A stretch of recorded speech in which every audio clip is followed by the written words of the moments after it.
I am so honored to be here tonight to celebrate Greg Woodburn, who is this year's Extraordinary Community Service Award. So come up here, Greg. I'll share a little bit. Greg is an outstanding peer of mine that I got to meet through his organization that I want to tell you a little bit about tonight. So Greg is an avid athlete and a runner here at USC, and in 2006, when he was in high school, he suffered from an injury. Most people would give up, he's on the couch, he couldn't run, that was his life, and he decided to take an adversity and make it into an opportunity. And he developed a nonprofit organization called Give Running.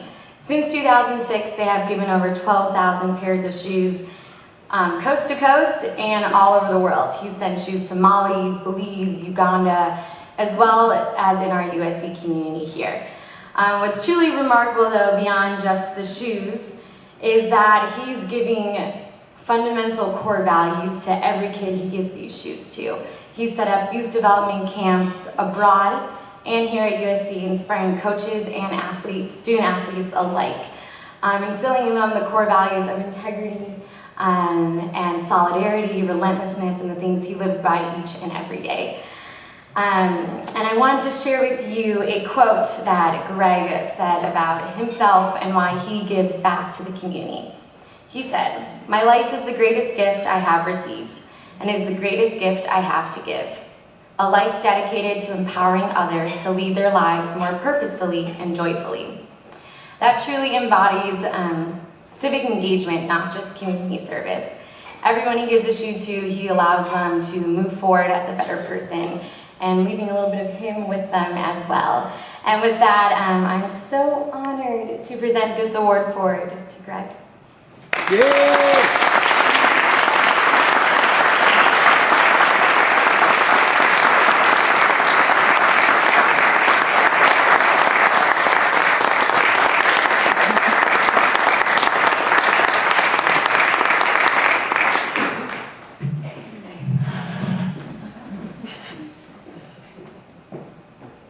First of all, thank you, Nia, for that extremely generous introduction. And I'd like to, just to all of my fellow award recipients tonight, so I'd like you to know you inspire me with your passion and with the many manifestations of your commitment to make a difference for others. I'd also like to thank Brenda Pesante and the entire selection committee for your time and for your belief in Give Running.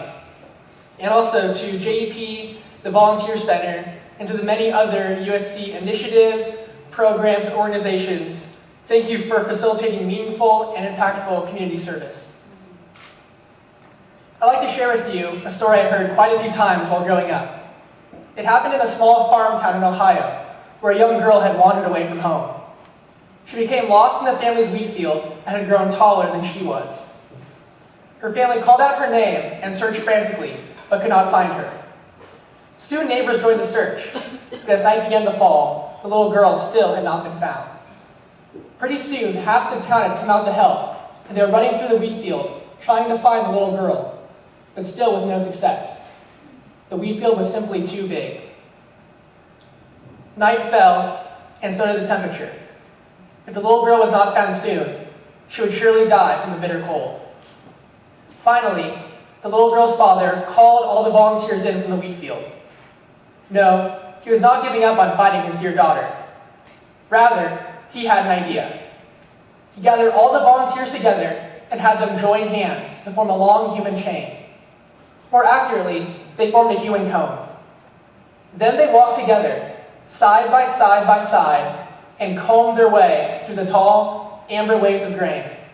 This way, they did not miss a single area, as they had been doing when they searched separately as individuals. Within 10 minutes, the search party of nearly 100 individuals, now united as one, found a little girl on the ground, shivering and trying to stay warm, but still alive. While I am being recognized tonight for extraordinary community service, it is really the extraordinary hands that have linked with mine which deserve great thanks. In a larger sense, the wheat field is the world. We are all lost at times and need others to help us overcome the wheat field challenges in our own lives. One such wheat field challenge for me was 2 years of serious injuries that kept me sidelined from my passion of competitive distance running. Through joining hands with my family, friends, teammates, and other runners, I was able to turn adversity into opportunity by creating Give Running, a 501c3 nonprofit organization that teaches youth, through running, the character traits and skills that serve as a foundation for success in the classroom, in the community, and in life. To date, Give Running has collected, cleaned, and donated more than 12,000 pairs of running and athletic shoes to disadvantaged youth in developing countries and local inner-city communities.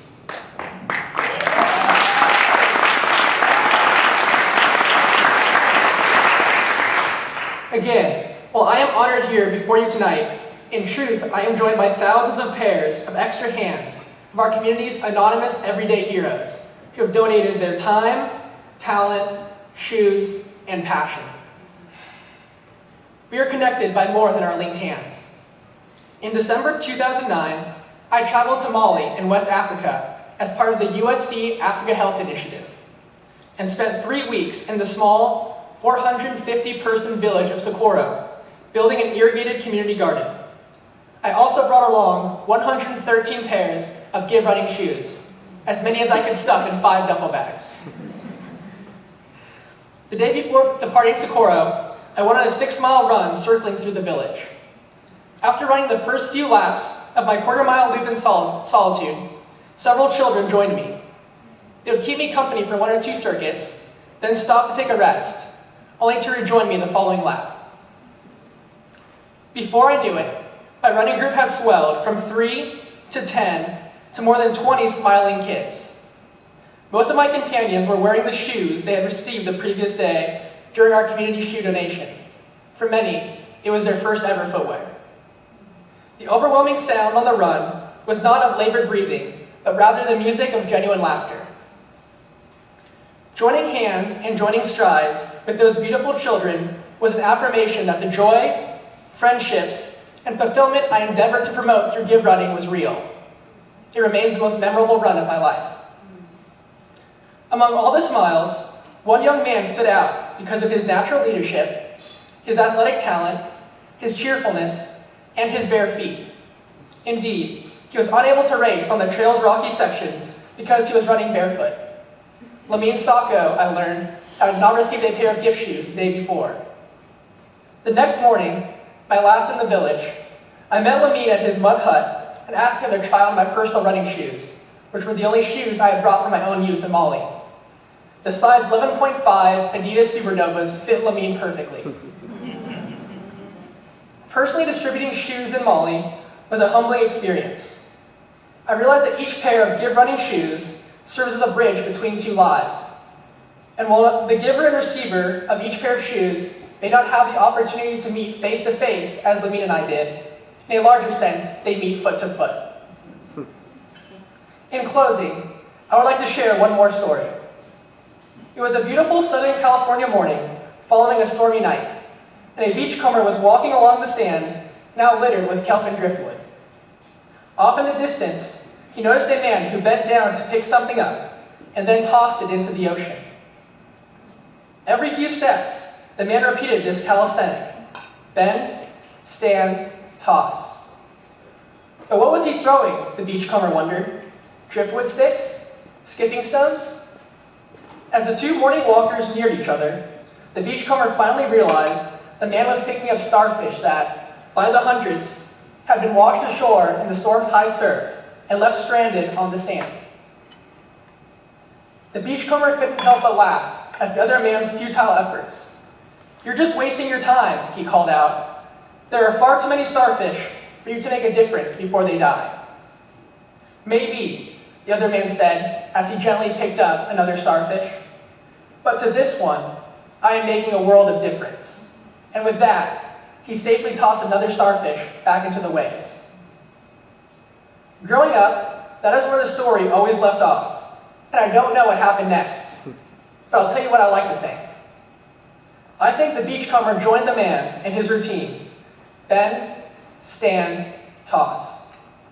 And as the beautiful morning unfolded and more people came to the beach, slowly but steadily, the impromptu group of starfish rescuers swelled, just like my running group in Socorro, and just like the townspeople in that Ohio wheat field.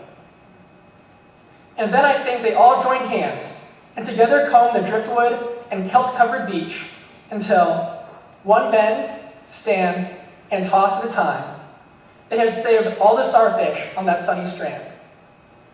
Truth is often stranger than fiction, and often more beautiful as well. More joyful than the idea of what I like to think happened in that story is the fact that, in my life, so many beachcombers and townspeople in the Trojan family have linked hands with me. All of us are rescuers at times, but at times all of us become lost in wheat fields and stranded on beaches as well. In joining hands, we find greater fulfillment in our lives. I am blessed beyond measure to have the opportunity to join hands, connect foot with foot, and grow heart by heart with so many wonderful people. To this starfish, you have made a world of difference. Thank you. Yeah.